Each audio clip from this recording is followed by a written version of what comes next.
Ora, muito boa tarde a todos. Sejam bem-vindos a mais um painel do Thinking Football. A ideia deste painel é claramente percebermos de que forma é que, com sinergias entre diferentes áreas e diferentes modalidades, podemos criar mais valor, tipicamente para clubes. E sem demoras, vamos começar diretamente com o Tiago Madureira, que é alguém com o seu longo passado e também uma das pessoas responsáveis pela criação deste evento que nós aqui temos. E eu, Tiago, começo exatamente por ti, perguntando-te, eu acho que durante muitos anos nesta indústria acabámos por ter um bocadinho este hábito de arrumar os adeptos, os consumidores e as tribos em caixas, as pessoas do futebol, as do basquete, as do vôlei, as do surf, como se não se pudessem tocar umas nas outras. Mas, na verdade, parece mais do que evidente que as coisas não têm que ser assim. E, portanto, perguntava diretamente de que forma é que tu vês, que tipo de cruzamentos é que o futebol pode ter, e pensarmos basicamente com outras modalidades ou com outras áreas também. De que forma é que tu vês que pode haver este tipo de sinergias no futuro? First of all, I would like to. Bem, em primeiro lugar, quero fazer aqui uma pequena introdução para poder dizer olá aqui aos meus companheiros. Obrigada, muito obrigada por este trabalho. Quero dar os parabéns à Liga, toda a gente nesta Liga, toda a gente, todos os parceiros neste evento fantástico, que é uma grande referência não apenas em Portugal, mas a nível internacional. E eu acho que todos vocês estão muito contentes com aquilo que construíram e quero dar os parabéns. Mais do que a questão das sinergias que podemos chegar lá, e tem aqui um outro exemplo que poderia dar, eu acho que o grande tema tem a ver com o que é que o futebol, e falando especificamente do futebol, no meu entendimento, tem de poder beber e de adaptar para a sua realidade. Sendo muito direto, eu acho que o futebol é a atividade esportiva do mundo que gera mais receitas e continua a ser uma das mais tradicionais e uma das mais fechadas que existem, das mais conservadoras. As grandes receitas do futebol dividem-se aqui em três grandes grupos, a parte comercial, a parte de match day e depois a parte de sports media rights, que tem hoje um peso muito grande. Só para termos uma ideia, um estudo recente da Rethink Research aponta que as receitas relacionadas com sports media rights vão alcançar 85 bilhões de dólares em 2025, o que representa um acréscimo de 75% relativamente a 2018, só para vermos a linha ascendente em que estamos. Isto também muito provocado pela questão da entrada das tech companies e desta transformação da realidade de consumo digital. E a verdade é que, neste aspecto, nós continuamos a crescer em termos de receitas, mas o futebol continua tradicionalmente fechado e conservador. E isto é altamente desafiador no momento em que nós estamos, porque nós começamos a lidar nos dias de hoje com audiências que são cada vez mais diversificadas naquilo que são os seus hábitos de vida, os seus hábitos de consumo e, portanto, e muito mais orientadas para um consumo de base digital que é preciso o futebol começar a acompanhar. Antigamente nós tínhamos aqui o mundo do consumo de entretenimento mudou. O facto de nós termos a não globalização, não audiências tão globais, uma oferta não tão ao segundo, fazia com que os clubes, as ligas, as organizações marcassem a agenda, liderassem o momento e as audiências seguiam, e isso já não acontece. E é urgente beber com aquilo que é as experiências de outros desportos, pegando em exemplos como a Fórmula 1, que se reinventou na forma como entregou a sua área, muito mais, o seu desporto muito mais à área de entretenimento, fazendo ajustes no próprio produto. Portanto, eu acho que dividiria isto em dois grandes aspectos. O produto, que acho que é preciso repensar e refazer, e quando eu digo o produto, nós estamos a falar hoje, custa-me que hoje ao dia de hoje nós continuamos a discutir o acesso aos intervenientes, o acesso aos jogadores, continuamos a discutir o acesso dos treinadores a flash interviews e, portanto, é obrigatório que haja uma abertura de atletas, haja uma abertura dos agentes e dos protagonistas que consigam entregar muito mais em nome de uma estratégia conjunta, aquilo que nós vemos internacionalmente noutras modalidades. Podemos ter aqui o exemplo custa-me entender que um treinador não vá a uma flash interview porque emocionalmente está estabilizado, quando nós vemos um piloto de MotoGP 3 minutos ou 4 minutos antes de estar a conduzir a 350 km/h, dar entrevistas, viver para os patrocínios, dar visibilidade às marcas. Portanto, é incompreensível para mim. Acho que é urgente repensarmos todo o modelo de broadcasting que nós temos hoje no futebol, que acho que é, mais uma vez, ultrapassado. Coisas como termos acesso a comunicações real-time através de câmaras e de micros em jogadores e em treinadores, acho que é fundamental. Câmaras em árbitros, ou seja, darmos aqui um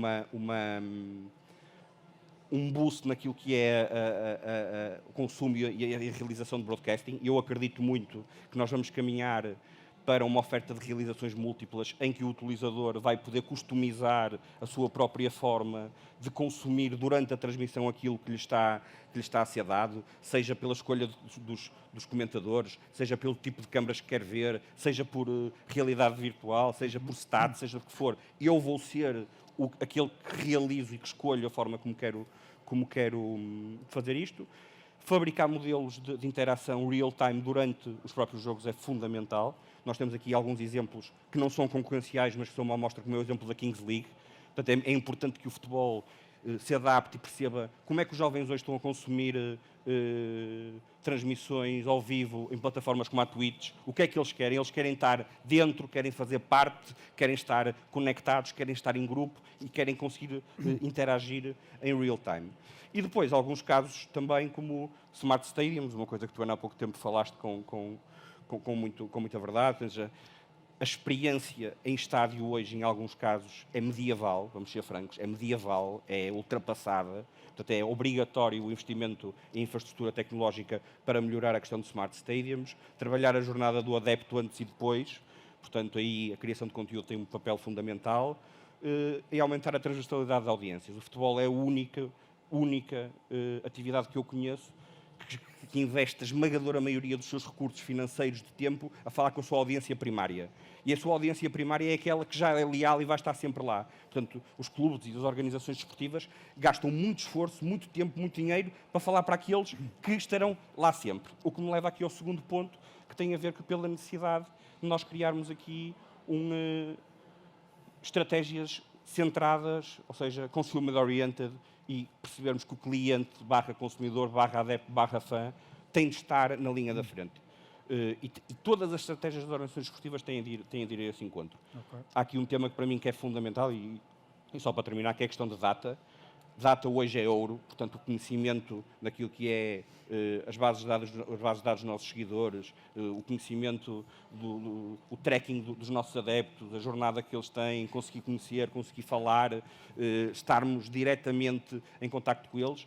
Mais uma vez, acho que estamos a anos-luz de outras atividades, aí atividades empresariais, de outras atividades de entretenimento como a música, como outros. Acho que estamos a anos-luz. Acho que é uma coisa que o futebol sempre descartou e que precisa urgentemente de investir. E, por outro lado, naquilo que é, também não menos importante, a comunicação, hoje cada vez mais digital, através das redes sociais, eu sou muito crítico daquilo que é a excessiva dependência que os clubes têm das plataformas de redes sociais, porque os clubes estão a criar audiências, mas que são audiências em termos de número, que lhes permitem ter engagement, mas que eles depois não controlam. Ou seja, não são audiências nossas. Nós não controlamos as pessoas. Eu estava a ler, antes de vir aqui, uma entrevista do Marco. A Juventus tem hoje 150 milhões de seguidores em termos de entorno social. Mas para pagar, para direcionar, para falar especificamente com algum segmento desses seguidores, tem de pagar a essas plataformas. E mais, são as plataformas que têm a base de dados das Juventus e, se quiserem vender essa base de dados aos concorrentes das Juventus, a gente está a criar isso para depois ser vendido. E isto impacta porque é obrigatório que os clubes investam em plataformas D2C, Direct to Consumer, seja plataformas de OTT, as questões da app. Portanto, cada vez mais, isto é o tema mais importante que nós temos na mão. Nós temos de ser capazes de direcionar aquilo que fazemos para sabermos com quem estamos a falar, quando estamos a falar e o que é queremos dizer. Pronto, há outros tópicos, e que o tema é curto, acho que temos outros tópicos também aqui importantes, a questão da Web3, a questão do transfer emocional dos jogadores, deste link dos jogadores, do link emocional dos clubes de estar a ser transferido para os jogadores e de que forma é que as organizações e os clubes têm de se adaptar, mas pronto, eu vou-me tentar não exceder mais. Muito bem. André, o Sporting é seguramente mais do que um dos 3 grandes clubes portugueses e sempre teve este conceito eclético e uma performance desportiva europeia e mundial de topo. E, portanto, por natureza, este clube e esta marca já têm esta diversidade. A minha pergunta é, quando o tema deste painel é a convergência e como é que podemos aqui ter sinergias e otimização, como é que, na verdade, não basta ter um estádio e um pavilhão relativamente recente ao lado um do outro, e percebe-se aqui algumas sinergias fáceis e evidentes de ter, mas tentar perceber um bocadinho qual é que é a estratégia do Sporting, como é que vocês veem este tema da convergência neste momento e para os próximos anos. Boa tarde a todos, obrigado. De várias maneiras, mas eu voltarei aqui um bocadinho ao básico, que é, no final de tudo, aquilo que nós tentamos fazer e qualquer organização tenta fazer, passa por um princípio básico de criação de valor. E se nós não criarmos valor, dificilmente criamos interesse e todas as consequências diretas e indiretas que levam à geração de receita ou de maior receita. Eu aqui acho que o caminho do Sporting e aquilo que ele tem feito tem por base entregar aqui aquilo que se chama um job to be done em inglês, baseado em três pilares, se quisermos, ou 3 dimensões, que é a mais funcional, a mais emocional e a comportamental. Aquilo que eu acho que são um bocadinho as características específicas do desporto é que a maioria dos clubes, não todos, e obviamente o mercado americano é diferente do nosso e o inglês também já está num caminho completamente diferente, mas durante muito tempo,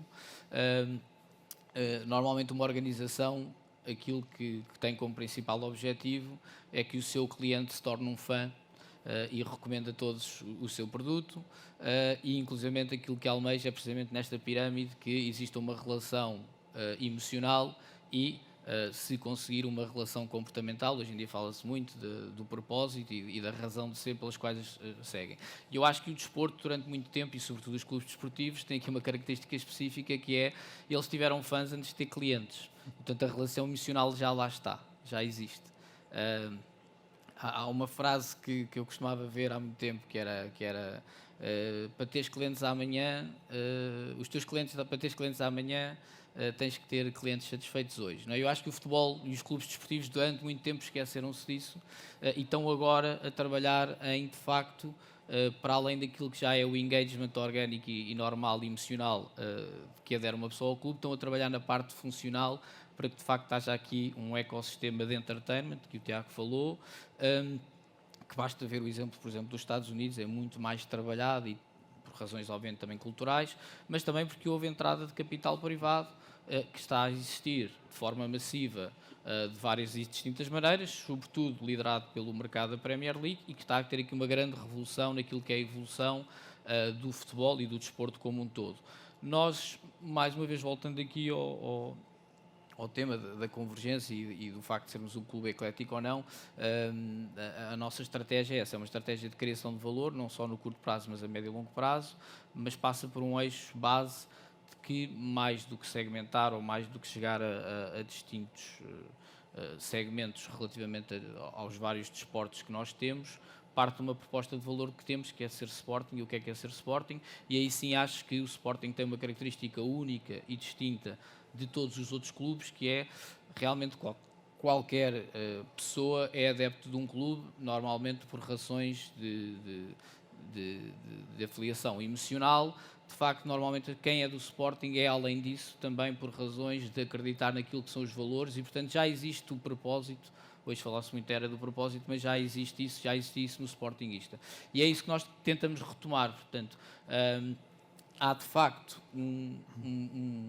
uma peça única que nós sempre tentamos ter em qualquer coisa que fazemos, que é a partir dessa base, que há aqui um propósito muito claro que os sportinguistas têm de ser de sportinguista, que está associado àquilo que é os nossos valores, à nossa forma de estar no desporto, e isso tudo é o guiador e que facilita aquela parte da pirâmide comportamental que nós temos. E, portanto, estamos a trabalhar na parte funcional, de ser uma organização profissional, como já existe nos Estados Unidos, como já existe no UK, de fechar este ecossistema de criação de valor, que eu acho que estava um pouco esquecido, porque já tínhamos fãs e porque já há relação emocional, e no outro lado trabalhamos sempre com esta base de tentar quebrar, se calhar, este paradoxo do fã, que já é, mas que não o tratávamos como tal. E acho que essa é a grande alteração do paradigma que se está a ver aqui no desporto, porque de facto também conseguimos aquilo que poucas marcas às vezes conseguem.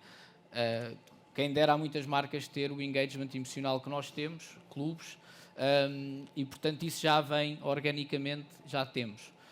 E portanto é trabalhar sobre isso. Claro que, como tudo tem prós e contras, também está muito associado à questão de eu sou de um clube e portanto há rivalidade, há concorrência, e portanto há aqui uma dificuldade em depois de expansão daquilo que é o nosso universo para um universo se calhar maior, por questões de rivalidade desportiva, etc. Há várias formas de o conseguir. Eu vou dar um exemplo que está muito recente, porque nós o fizemos. Nós tivemos uma associação com um triângulo entre o Sporting, o Cristiano Ronaldo e a Nike, em que, tal como foi feito com o Michael Jordan, houve uma substituição do SUS da Nike pelo Cristiano Ronaldo, pela marca do CR7. E obviamente isso elevou a marca para valores e para patamares globais, do qual certamente a Juventus vai falar aqui e muito bem, que trazem uma nova dimensão àquilo que é a nossa base de fãs, e deixando agora aqui Muito mais bem. tempo para os outros falar. So, Marco, I will jump to you. Marco, passamos para si. Muito obrigado por estar connosco.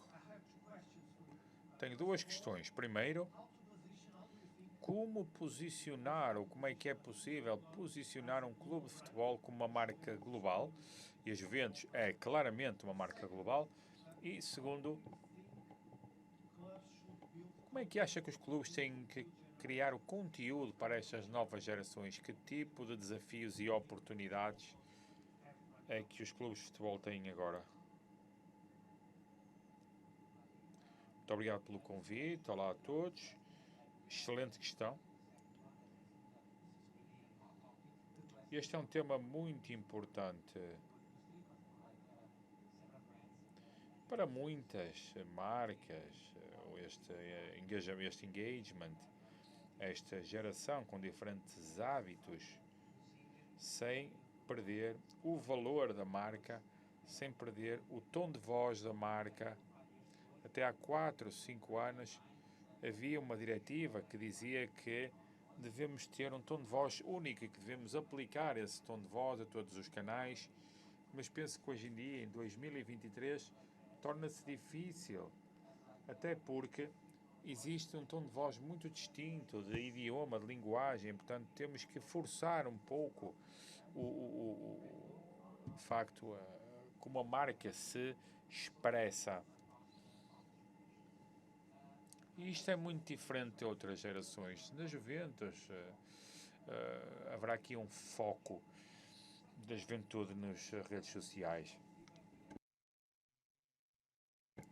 O ponto de partida é bom, 150 mil seguidores, sendo que 40% estão com menos de 24 anos de idade. No TikTok também, que é a rede mais relevante, 27 milhões de seguidores. Somos a primeira marca italiana, estamos no topo nos 5 melhores em Itália em termos de marcas no TikTok. E estamos a continuar a criar esta necessidade, e criamos o Creator Lab na Juventus, que é uma nova abordagem ao conteúdo, em que queremos construir novas experiências de conteúdo e novas experiências para a nossa juventude. Portanto, este Creator Lab é um grupo de criativos com diferentes talentos, redes sociais, edição de vídeo, com uma idade média de 25 anos, com 30 anos já se é velho para esta questão. Portanto, uniram esforços num centro de produção único em que construímos um ponto de vista físico de uma forma distinta, em que vamos mais no caminho de um estúdio de jogos ou de influenciamento. Portanto, é melhor do que um estúdio apenas com uma grande secretária no meio. Não é essa a nossa visão. Portanto, a ideia é ter uma audiência jovem, global. Um exemplo, temos um freestyler oficial, vimos em que uma das microcategorias é o freestyle. E percebemos que o freestyle é muito importante para as novas gerações. Portanto, por que não contratar um freestyler oficial da marca? Fizemos o recrutamento juntamente com o TikTok e depois juntamos os 5 melhores em Turim, no estádio da Juventus. Colocamos o Pogba também a, de facto, dar-lhes classificações para podermos escolher os melhores freestylers. É um pouco como o modelo Red Bull, mas é uma nova forma de apresentar um novo tema para o nosso público mais jovem.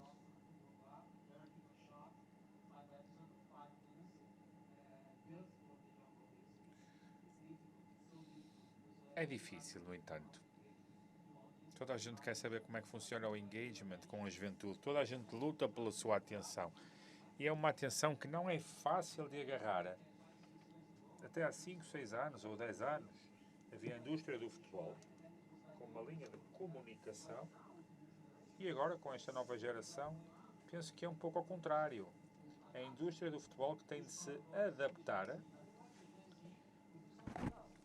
e a geração Z provavelmente não será a única coisa que eles fazem. Vão fazer outra coisa qualquer. Portanto, é importante captar a sua atenção. Vejo criadores que fazem coisas fabulosas. Vejo marcas. Não percebem como se envolver. Toda a gente deve estar pronta a forçar este tom de voz para uma nova geração. E quanto ao posicionamento da marca, o que se diz é que, em última análise, toda a gente quer crescer e toda a gente que trabalha no futebol quer estar ligado aos resultados. Quando se trabalha no marketing, temos a equipa. Se a equipa ganhar, tudo bem. Se a equipa perder, estamos mal. E não é isso que queremos no marketing, ok? É aqui que entra o fator marca. Se construirmos uma marca, também conseguimos ligar-nos aos resultados de futebol e conseguimos interagir com uma base global. Uma outra métrica é que 8% italianos. 8%. O resto, 92%, serão italianos.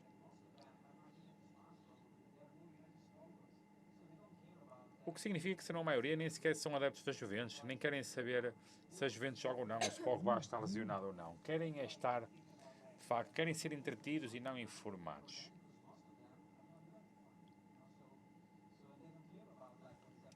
Portanto, no fundo, acabam por não se preocupar com o que acontece no terreno. Porque aqui não há uma ligação, se ganham são bons, se perdem são maus. Não. Tem a ver com novos temas, a construção de uma marca em que temos que trabalhar numa afinidade, falando com mais pessoas, porque se só falarmos de futebol, estamos sempre a falar para a mesma pessoa. Portanto, se puderem apresentar, e poderá ser maior, e o interesse poderá ser maior também. No ano passado, trabalhamos com a indústria da moda, depois, em última análise, queríamos falar com mais pessoas e que no futebol querem falar com mais pessoas também. E é um clube de futebol que não quer falar desta questão, mas outros temas também em que torna-se difícil este crescimento, em que estamos na Semana da Moda, Semana do Design. É por isso que lançamos 2 temas, um da FIFA e o outro da Liga, porque a audiência de facto é diferente. Trata-se de uma possibilidade de falar com mais pessoas. É difícil dizer, porque de facto, aliás, é fácil de dizer, mais difícil de fazer. Isso sim é que é. Porque de facto o nosso negócio é o futebol e esta é a direção que a Juventus está a seguir. Portanto, Pierce é o chefe do mundo digital em Brighton. Estamos a experienciar aqui uma convergência entre a vertente digital e o mundo real. Portanto, como é que um clube consegue gerir e melhorar esta experiência do adepto?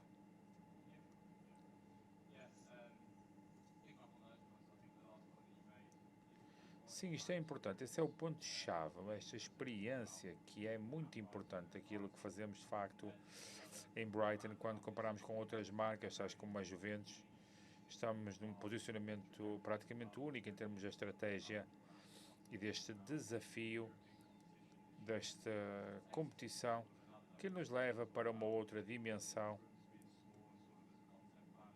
como planeamento, média digital. Portanto, estamos a falar de resultados. Não sabe se ganharmos tudo bem, se perdermos já não são tão bons, mas isso de facto tem a ver com outra indústria, tal como o estilo de vida, entretenimento, música.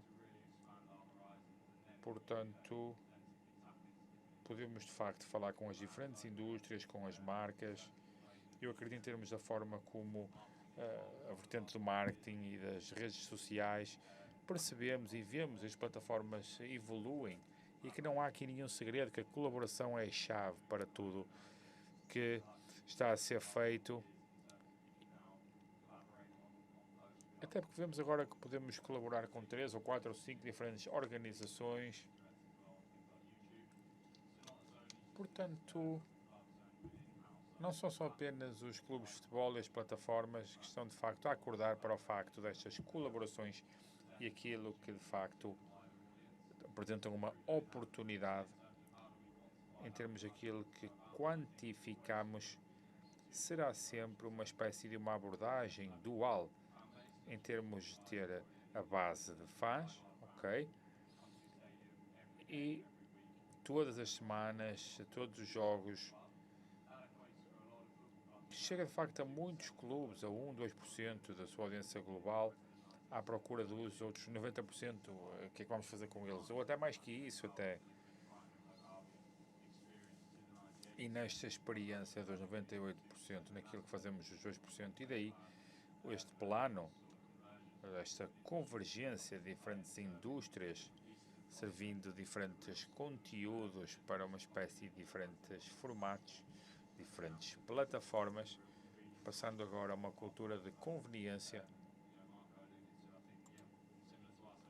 semelhante a cerca de 90% do que temos, pelo que temos de facto que abordar a nossa abordagem de 5 a 10 anos, que era completamente distinta, e a grande maioria eram do Reino Unido, que investiam de facto nos clubes, e em que estamos diferentes fases do estilo de vida, do ciclo de vida, com fases novos, com diferentes pontos de contacto, com uma viagem distinta e uma estratégia distinta para integrar no clube, para chegar a um ponto em que de facto estão próximos dos 2, 3% que temos, e que em termos daquilo que vemos nesta vertente, os dados para nós são muito importantes para compreender e ter esta estrutura digital, e que isto de facto consegue aliviar muitos dos problemas e das duas cabeças que partilhamos em termos dos clubes de futebol, em que os dados são muito importantes, e se não tivermos isto controlado, isto leva de facto a pontos que são vistos no dia a dia, e integrar uma estratégia e novas competências de um ecossistema não estruturante em que se vai desistir muito rapidamente. Portanto, é importante ter estes pontos que são fundamentais para nós e que nos permitem colocar aqui esta vertente para sabermos mais sobre eles, para poder alavancar neste conteúdo que podemos falar da monetização, por exemplo, do tema que nós percebemos, e também com o maior racional em termos de resposta a patrocinadores, em que podemos ter este investimento. Portanto, é aqui que regressamos numa abordagem dual em termos do crescimento, e como tal é um que temos nos mercados estratégicos, que é os mercados que temos, e que de facto com os parceiros das parceiras da American Express, e para todas as questões da Premier League, por exemplo, esta colaboração contínua com os Mets, etc., e com os Atlanta Falcons, para conhecer outras marcas, outras equipas, e falando com outros públicos que de facto têm um grande envolvimento, percebendo de como podemos estrategicamente capitalizar nesta vertente social. E nas próximas semanas este conteúdo, estas questões com os novos objetos que fazem atempadamente nos canais sociais em que falamos de facto, sendo parte da conversa em que muito do que falamos nos permite ter esta colaboração e este consenso que permite que os clubes nestes temas e nesta abordagem para executar este objetivo que temos neste espaço. Da ronda serem um bocadinho mais rápidos nas vossas respostas. Tiago, volto a ti com 2 perguntas rápidas, sendo que a primeira tem um nível de provocação muitíssimo elevado e não te avisei nos bastidores. Eu estava aqui a pensar, em março tive a oportunidade e a possibilidade de assistir a um jogo da NBA em Boston. Tive a excelente oportunidade de ver Boston Knicks no mítico The Garden, onde vi um jogo ultra leal, competitivo, com toda a gente a dar tudo, que é aquele típico espetáculo da NBA que nós conhecemos. E bebi 2 margaritas de $20 cada uma na primeira parte e outra na segunda, de meio litro, acho eu, quase cada uma delas era a versão americana, XL. E estou-me a lembrar do jogo domingo à noite no Estádio do Dragão. E não havia margaritas, tanto quanto sei, não se consegue na mesma beber álcool, mas vi quase a antítese do que é suposto ver numa competição. Porque vi um árbitro aflito e toda uma equipa de arbitragem aflita, mas vi 2 equipas, cada uma delas à sua maneira, a tentar enganar e a fazer batota. Vi dirigentes e treinadores no banco a fazer batota e vi o público também a fazer batota e a tentar influenciar o jogo. Foi esta parte que eu vi. Portanto, a pergunta é: como é que vês, no meio desta discussão que estamos a ter aqui, de convergência, de futuro, de consumidor, de cliente, de criar valor com isto, e podes ser rápido na resposta a isto, porque apenas queria a tua opinião, obviamente, de quem assiste e que se preocupa com este tipo de coisas. E a segunda pergunta, mais objetiva: vimos no ano passado uma experiência da Liga Portugal, uma ligação ao mundo da música, e de repente vamos também a uma prateleira nova que não tem nada a ver com o futebol. Também temos visto a La Liga, pelo menos, a fazer isso, e dentro deste conceito do crossover e do cross-selling, como é que vês esta experiência também, ou esta imersão do futebol no mundo da música? Tentando ser muito sintético nas respostas, sinceramente, chateia-me muito o negativismo que nós colocamos em cima da Liga Portuguesa. Eu hoje ouvi o Antero falar, e com alguma razão, que é: nós somos uma liga de top. Não há nenhuma atividade em que Portugal seja o 6º, não há muitas atividades em que Portugal seja o 6º melhor da Europa e do mundo por consequência. Só que nós temos uma ambição, que acaba por ser uma boa ambição, de olhar para cima, de nos compararmos com os exemplos mais acima e não com os exemplos mais abaixo. E custa-me um bocado este contínuo mal dizer da Liga, de muitas das pessoas que vivem à custa da Liga em si, e, portanto, acho que, evidentemente, que há caminho a melhorar. Acho que a comparação em termos de vivência não é possível comparar com a vivência dos Estados Unidos ou com outra, porque o futebol em si é uma modalidade diferente e também a forma de viver dos latinos e nossa é completamente diferente.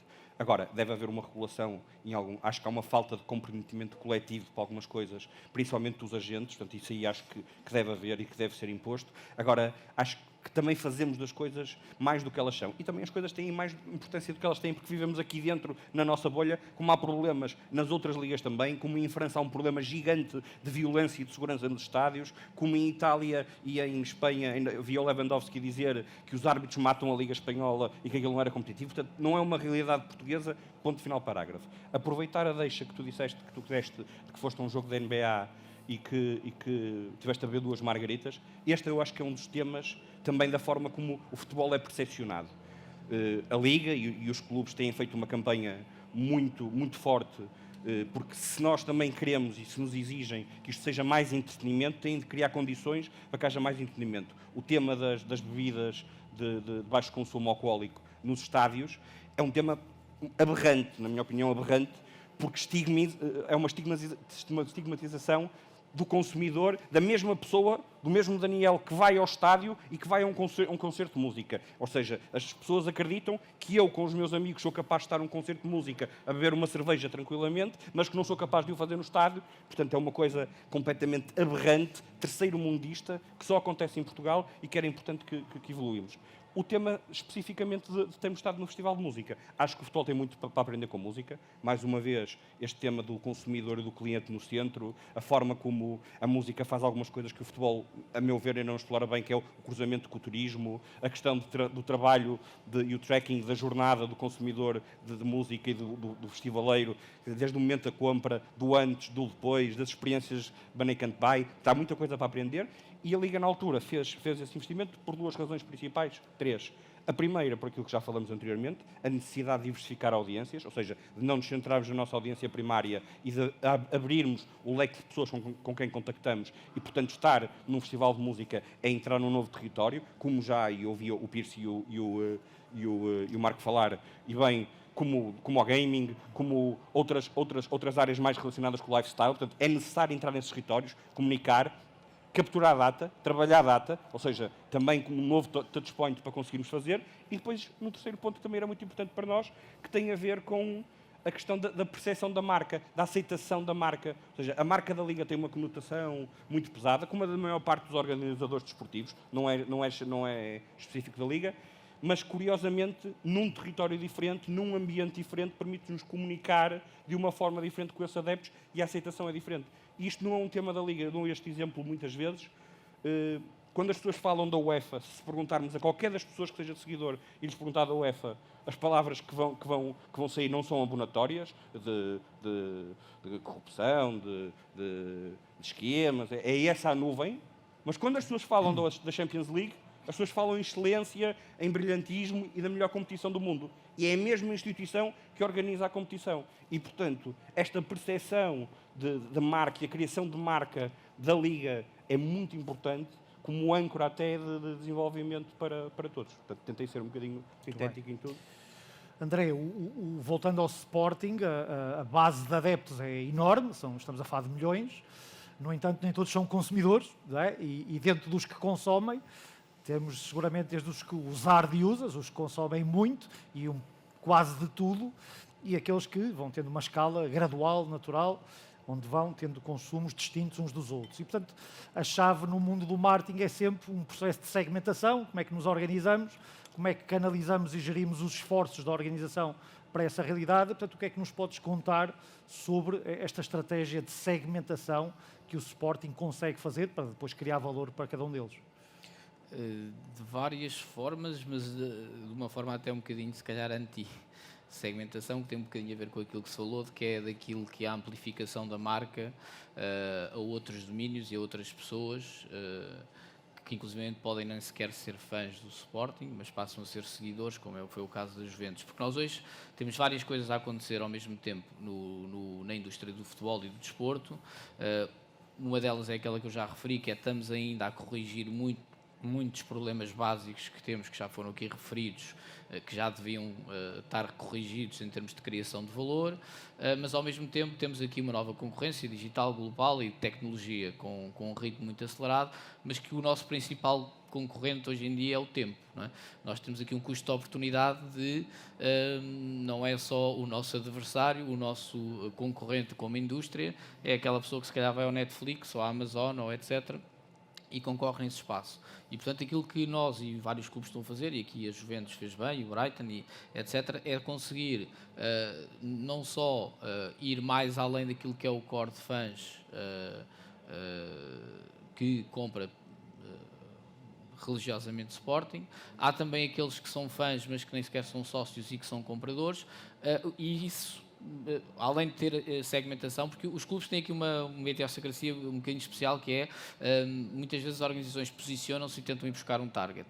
Nós, sendo um clube, temos um bocadinho vários segmentos a que temos que atingir por natureza, que representam a população como um todo. E, portanto, temos que ir aos vários segmentos. Mas uma forma de amplificar é como, por exemplo, só para dar aqui um exemplo rápido, que o tempo está a escutar, mas nós fizemos parcerias com as Havaianas, agora com a semente a nível do surf, com várias modalidades, com várias marcas de relevo, DCK, etc.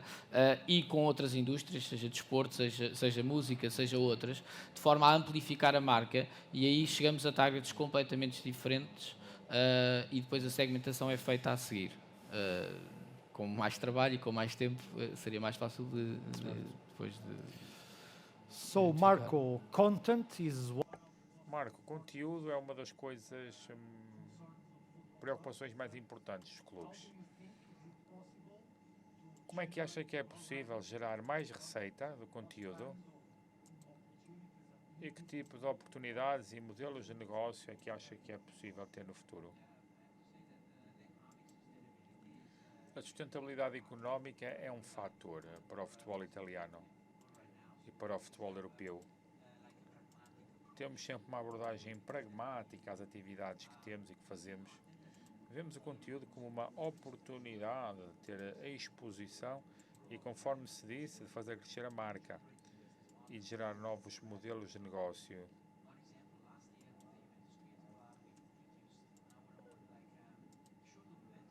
Fizemos um pequeno documentário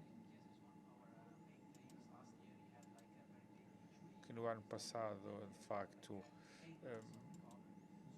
portanto, teve uma lesão no ligamento, e vimos numa dessa perspectiva em que começamos a perceber e a contar esta história do Federico Chiesa. Cá está, é isto.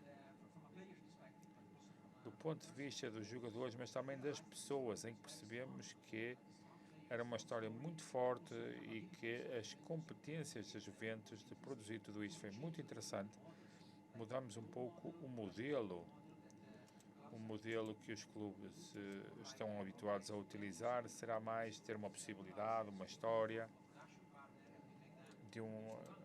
e fazemos o conteúdo para a plataforma.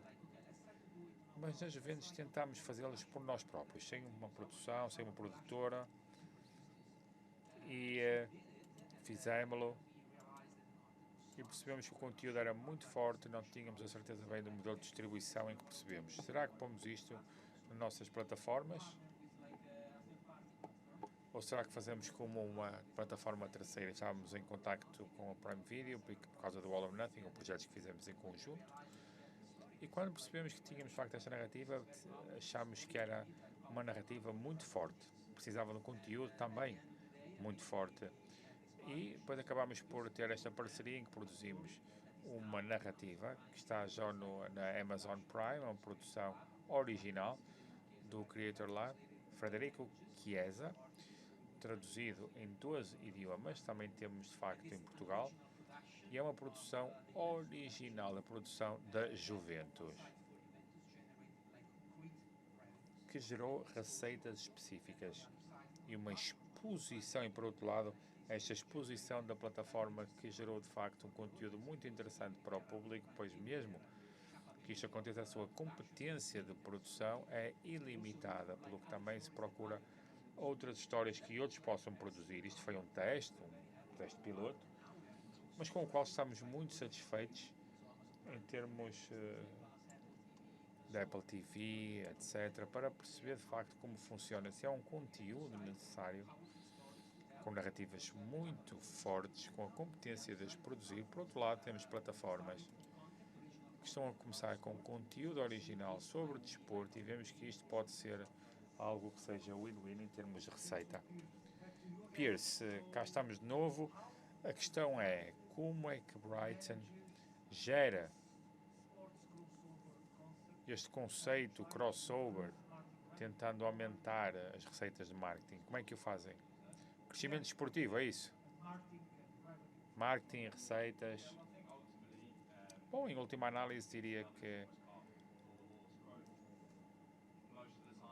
na maior parte das vezes conseguimos fazê-lo corretamente, leva a um aumento da receita. E com tudo o que fazemos, penso que aqui um KPI muito importante para Brighton é de facto este crescimento, o crescimento do público, da possibilidade, da oportunidade. Quanto mais o fazemos, mais oportunidades em termos de geração da receita, que vem mesmo daí. E, de acordo com o que o Marco nos disse, quanto mais a competência interna e as competências, mais poder teremos para alavancar questões como o conteúdo, a distribuição, e tentamos perceber que com aquilo que podemos tentar fazer são entidades para os parceiros também que dão um sentido de controlo. Penso que este modelo mais tradicional é que temos este apoio para conseguir de facto estes elementos de controlo. E este é um exemplo fantástico como distribuir internamente e ter todos os dados necessários, que é aquilo que fizemos em termos da Road to Europe na última temporada, uma série de YouTube que distribuímos e de facto e que tentámos publicar, mas conseguimos de facto produzir nós próprios com elevada qualidade, com fornecedores terceiros, mas distribuímos os nossos próprios canais e com esta monetização para podermos de facto co-promover com outros negócios, outras marcas, com mais conteúdos e subsequentemente com uma maior receita e com estas oportunidades, abrindo a porta para merchandising, por exemplo. Tudo isto traz novos parceiros em áreas onde não teríamos tido a oportunidade de alavancar anteriormente. Portanto, em termos de perceber quando olhamos de facto para a geração de receita através do marketing, a parte do crescimento e de construir a marca e de construir essa fundação, se construirmos de facto, a questão é que tudo isto surgirá e temos muito trabalho e muito tempo colocado aqui neste conteúdo na vertente digital e, conforme dizia o Tiago, aliás, a questão principal é a viagem do utilizador, portanto a jornada do cliente, do utilizador, porque queremos chegar ao máximo que conseguimos, mas se não tivermos de facto aqui um objetivo, podemos também desiludir os adeptos e criar um mau sentimento da marca. Portanto, penso que ter este tipo de objetivo daquilo que queremos fazer, sem dúvida que ajuda em termos de atingir aquilo que queremos.